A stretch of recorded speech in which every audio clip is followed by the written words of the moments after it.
Սպասված ակցիայի ձյան համակարգից։ Փոխարինեք ձեր 5 նոր առավել ժամանակակից եւ խնայող կաթսայով։ Մանրամասները easyrsystem.am։ Ժամկետներ կան, որովհետեւ իշխանությունն էլ ժամկետներ չի նշում այդ նույն ճանապարհային քարտեզը կյանքի կոչելու համար։ Ճիշտն ասած, ես կարծում եմ, որ իշխանությունները պիտի այդ կամքը հանդես բերեին օրենքի ստորագրումից, Վահագն Խաչատուրյանի կողմից ստորագրումից անմիջապես հետո մենք պիտի տեսնեինք, որ քայլեր են ձեռնարկվել այդ ուղղությամբ, առնվազն տարածքային ենթակառուցվածքների, արդարադատության, ներքին գործերի նախարարությունների, ուրեմն համապատասխան պատասխանատուների եւ եվրոպացի համապատասխան ուրեմն պաշտոնյաների հետ պիտի սկսեին գործընթացներ, որտեղ մենք տեսնում ենք, որ էներգետիկ ենթակառուցվածքների ուղղությամբ կարող է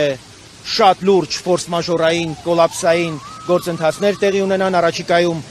ուրեմն հեցի ազգայնացման ուրեմն գործընթացն է մեկնարկելու, վաղը ազգային ժողովում քննարկվելու են այս հարցերը, մենք շատ պիտի ուզեինք, որպեսզի այս ազգայնացման գործընթացը համապատասխան մասնագիտական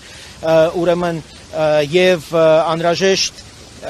ուրեմն աջակցությունը մենք ունենայինք Եվրամիությունից եւ Եվրամիության համապատասխան մասնագիտական աջակցությամբ մենք կարողանայինք այս գործընթացներին ուրեմն համապատասխան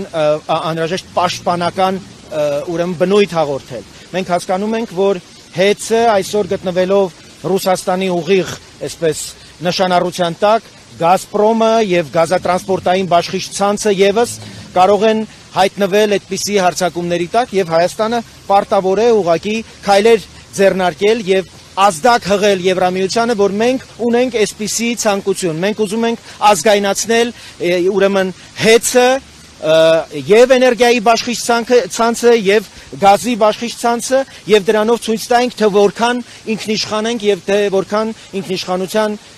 ուրեմն ձգտումներ եւ ամբիցիաներ ունենք։ Նույնը վերաբերում է նաեւ այլ ենթակառուցվածքի Հարավկովկասյան երկաթուղուն, եթե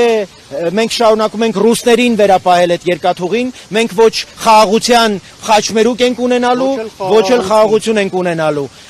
Եվ եթե իրապես մենք ձգտում ենք ներքաղաքական խաղաղության եւ ներքաղաքական համերաշխության, ռուսները դա թույլ չեն տալու, քանի դեռ մենք այս քայլը չենք արել, քանի դեռ մենք Եվրամիությանը հստակ մեր ցանկության մասին չենք ազդարարել։ Այս հարձակումները շարունակվելու են, այս անգամ հնարավոր է եղել է հեղաշրջումը ձախողել, թույլ չտալ, որ այն կյանքի կոչվի, վաղը վստահ եղեք, որ նորանոր փորձեր են լինելու եւ նորանոր օջախներ են ի հայտ գալու, որոնք ցանկանալու են Հայաստանում մինչև 2026 թվականի ընտրությունները առնվազն Հայաստանի ներքաղաքական կյանքը ցնցումների ենթարկել։